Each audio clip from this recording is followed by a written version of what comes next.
What we have for today is the updated spreadsheet of simulations for 11.0.5. We had to wait, of course, not just the release of 11.0.5, but an extra week, this reset, for even more changes coming the way of many specs. For example, this week we had the buffs to Warlocks, we had the buff to Warriors, we had the nerf to Elemental Shaman, which, as we can see, are already showing up to be some pretty important changes to the power of the specs. So we are here for today to go over all of the changes to the specs. Now, of course, someone with above room temperature IQ might be asking, yeah, but why does this matter?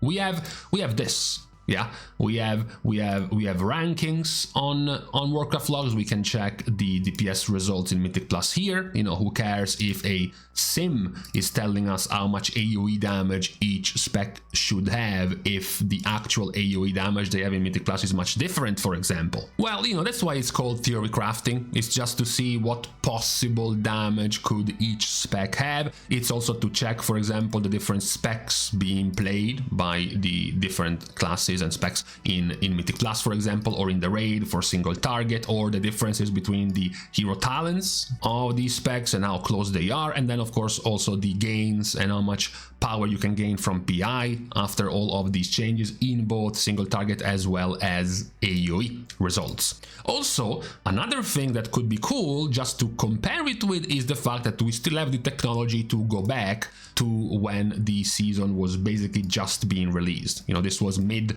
or so September, right as Mythic Plus and Mythic Raid were opening, and this is what we were kind of expecting would happen based on simulations. So after multiple weeks of changes, we can now compare it with reality, with what is happening right now according to simulations. Now, the first thing that jumps to the eye is, of course, to compare it with back then, you know, in the olden days, about 6 weeks ago. Back then, we were expecting Enhancement, Arcane, Windwalker, Outlaw, and Elemental to be at the top of the results. Now, we still have Enhancement, we still have Outlaw, we still have Windwalker. However, we have missed on a couple. Arcane and Elemental are no longer here.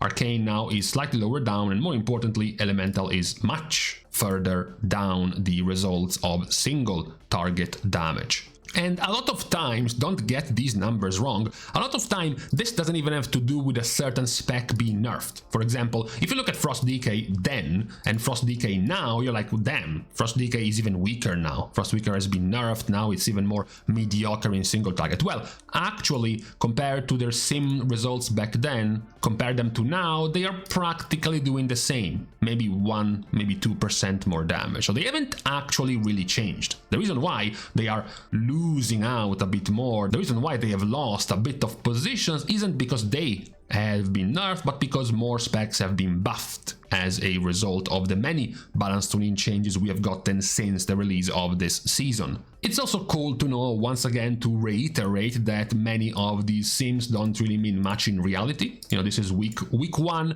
of week 2 of the balance tuning of 11.0.5. Even if we were to look at the damage done to bosses, you see, for example, Frost Mage being quite poor. And then you look at the sims and Frost Mage is easily the best, for example, right? And then you're like, well, but at least the top performing rogue, you know, you have Outlaw there still being the top performer. There is a problem. That top performing rogue actually is Assassination, which is supposed to be over here in terms of single target results. And Outlaw, which is supposed to be the top performer, is down here. So again, that's all they are, just simulations, theory crafting, not really having much of an impact when it comes to real life scenarios. Some of them do continue to have the performance you would expect, like, as we mentioned, something like Enhancement, for example, is continuing to do very well. Now, another thing that might change besides the tuning related to the single target damage is also the power gain from Power Infusion, because, you know, changing the specs, changing the talents, you might have some changes on who gets to use PI, right? So in an ideal fight, if you're looking at the PI gain, what we were looking back then at the release of this season, we had Beast Mastery, we had Enhancement, Windwalker, Unholy, and Assassination, as well as even Survival. These were the specs. If you look at the PI gain now, compared to then, you have Enhancement, Survival, Assassination, Unholy, Beast Mastery, and Windwalker.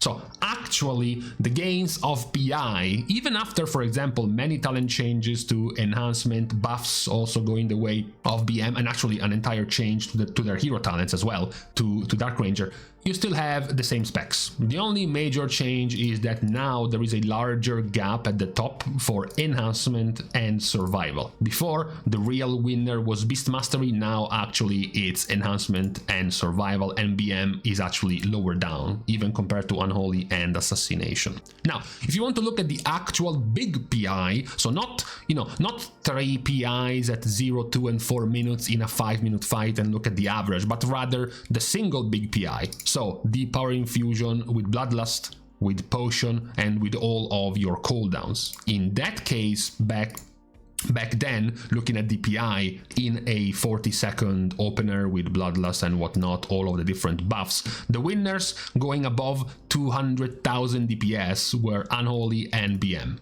Now, the winners in this big burst are Survival, Unholy, BM, Feral, and Enhancement. These are the 5 even specs above 200,000 DPS gain in a big opener, with the clear 2 winners though, much higher up, over 30% higher than the others, being Unholy and Survival in terms of DPS gain in this window. So now, if you're a priest, you know who to target doing PI. These are your new targets compared definitely to before, where your targets generally was going to be a BM Hunter, especially if you compare the BM Hunter with the popularity of the other specs. You know, BM is very popular compared to the other targets you might want to select for PI, right?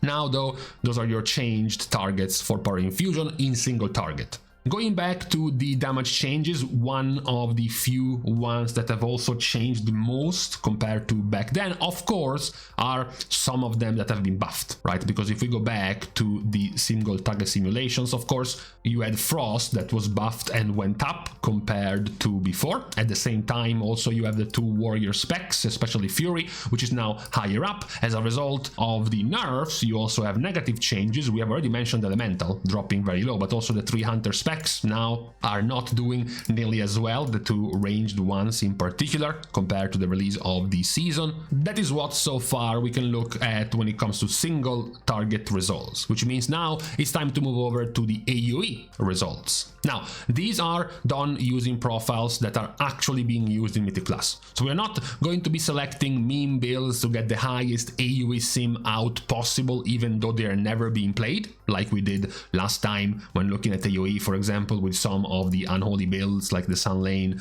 Council build doing ridiculous numbers compared to the rest. Now we're pretty much just using, default, most played, most used builds for each of these specs in their hero talents, in this case for Mythic Plus. So starting with the 5 targets consistent AoE damage, back to comparing it with what it was back then. Back then you had blue and red, you had shamans and DKs, followed by ret and assassination. Now you still have the blue, and the red is still doing fine, and same goes ret and assassination. However, there are a few new entries: affliction, survival, and more importantly, balanced druid.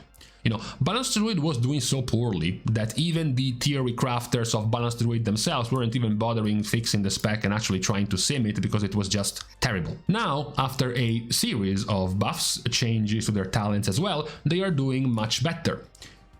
No, we're not talking about doing much better in the raid, because even in 11.0 balance was doing poorly. 11.0.5, after they were changed and buffed, they were doing poorly, and even now where they were buffed again, they are still doing very poorly. Their goodness still comes though in Mythic Plus. Even last week, week 6, they were still in the top half, in the top third of results. And even in previous weeks, Balanced Druid is doing more than fine. So when it comes to AoE, Balanced Druid is doing much better now on consistent 5 targets. So not just within the small burst window of your cooldowns or maybe Bloodlust or your potion, but over 5 minutes, over time, they're still doing very well. Compared to back then, compared to before, a few other specs have been changing up and down. Primarily, we see now Windwalker, for example, not being nearly as high as it was before. Another change we see, again, because of the many changes they have received, is Hunters. hunters. Now you have survival very high, marksmanship in the middle, and BM very low. We started the season with marksmanship very high, survival in the middle, and okay, fine, BM was still very low. But there's been a switch now. Now it's survival doing the best, theoretically, of the hunter specs, which is perhaps also visible here after 11.0.5. They were neck and neck, and then week 6 comes in, survival is much further ahead. Now halfway through week 7, survival is still the best performer when it comes to hunters. What if we increase the targets though from 5 to 8? This is relevant because there are multiple specs that, for example, start doing reduced damage beyond 5 targets. So you might be doing well on 5, but your improvement might not be nearly as big once you move to 8 targets. I always use this as an example, as a benchmark for terribleness. Just look at Arcane Mage. Arcane Mage is gaining about 600,000 DPS, going from 5 to 8 targets. Then pick any other random one. Pick Affliction, it gains 1.8 million. You can pick Destruction, it's gaining 2.5 million. You pick Assassination, it's gaining 2 million DPS. You have Unholy, which is gaining 3 million DPS. Back to Arcane, 600,000. That is because you don't have that many abilities in your toolkit that just do more damage once you move from 5 to 8 targets. Primarily speaking, you have your Arcane Barrage, for example, which is very, very capped in the amount of damage you can do, for example. That is why their gains on 8 targets are so poor compared to other specs that can scale up to 8 targets, or maybe even quadratic scaling, lowered but still upwards of 20 targets, which means they can do even better on 8 targets. Now, again, compared to the olden days of the release of the season, Unholy was a primary target for doing this much damage on 8 targets. The Shamans were still there, and Marksmanship was still quite higher up.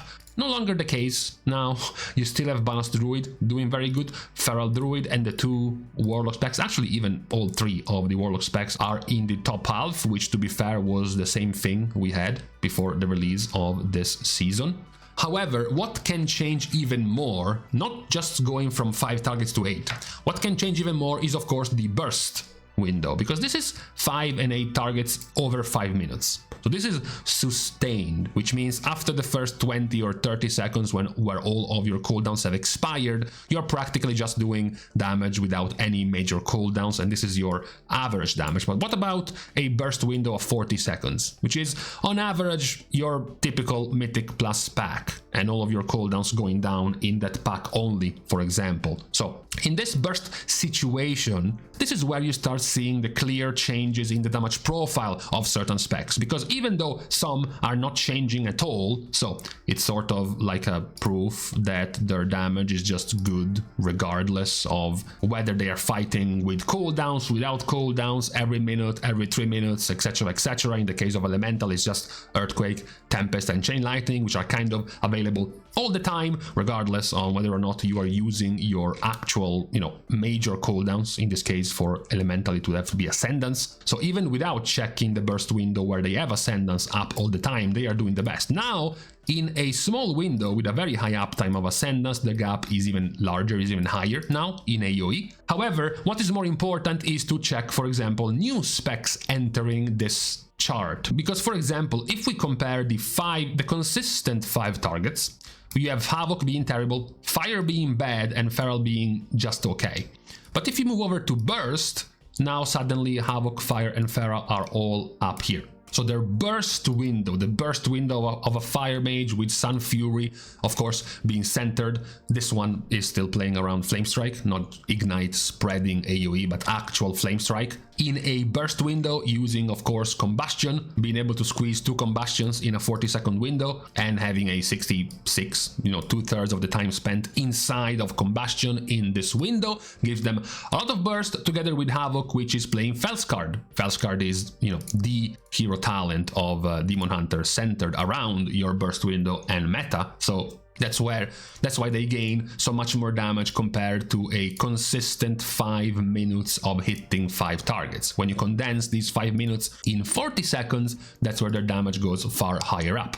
Now, where you can see even more changes though is when you move from 5 to 8 targets, because again, there might be some changes in how many targets you can hit. And this time, as the perfect example, since we already use Arcane, we can use a Ret Paladin.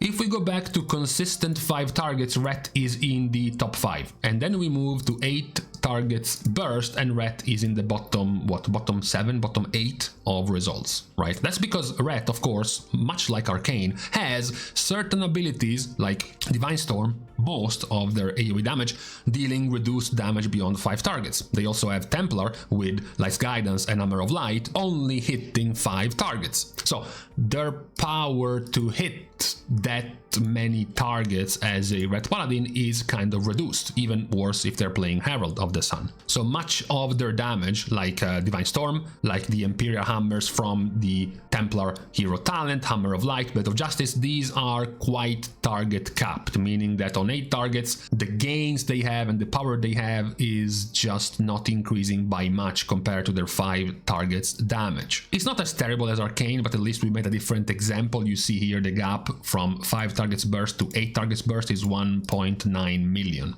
For Mage, it's 900,000. Then you compare it to like Feral Druid, that's a 2.7 million. You compare it to Assassination, that's a 2.7 million. You compare it to a Fire Mage, that's a 3.1 million. That's the gain of specs that do gain more damage the more targets you go, at least up to 8 targets. Now, how does this fare with reality? Because, you know, 8 targets burst is somewhat similar with how Mythic Plus works, right? You're pulling 4 to 8 mobs most of the time, so this should be kind of how you pull most of your packs in Mythic Plus. And then you compare this with the damage that's happening in Mythic Plus. You have the 2 Shamans, you have Unholy, Survival, Assassination, and Ret. So you go back here. In terms of burst, the 2 Shamans, Unholy, Assassination, they are kind of here. The only one that's really not doing nearly as well is Ret Paladin, compared to the actual in-game results. Now, Dungeon Slice is supposed to be simulating the results in a Mythic Plus key by pulling different target counts over the course of the simulations. Now, some aren't even properly working in terms of APL for some specs. Others, though,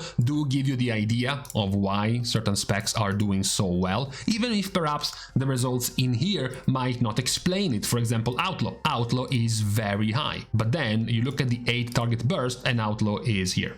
And then you look at the 5 targets burst and Outlaw is here. Well, the reason is because Outlaw is having this damage all the time. If you look at the consistent 5 target damage as Fatebound is 4.5 million. And then their 5 target burst damage as Fatebound is 4.7. So actually going from 5 targets to 5 targets burst, they only gain 200,000 damage. Elemental from 5 targets to 5 targets burst gained almost 5 million DPS, not 200,000.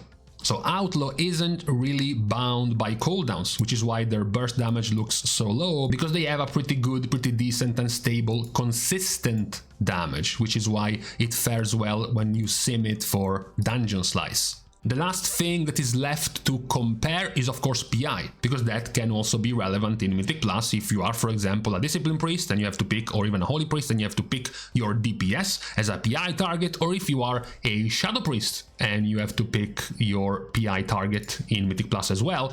Well, in here, talking about AoE, talking about big fat AoE damage, compared to before the release of the season, you had one spec breaking the 1 million DPS gain barrier, which was Enhancement, followed by Unholy and Survival, and I guess also Frost DK. So the 2 DK specs, Survival and Enhancement. You compare it to this now, you still have one spec breaking the 1 million barrier, except now it's Devastation. Except now the 2 DK specs are not doing nearly as well compared to before.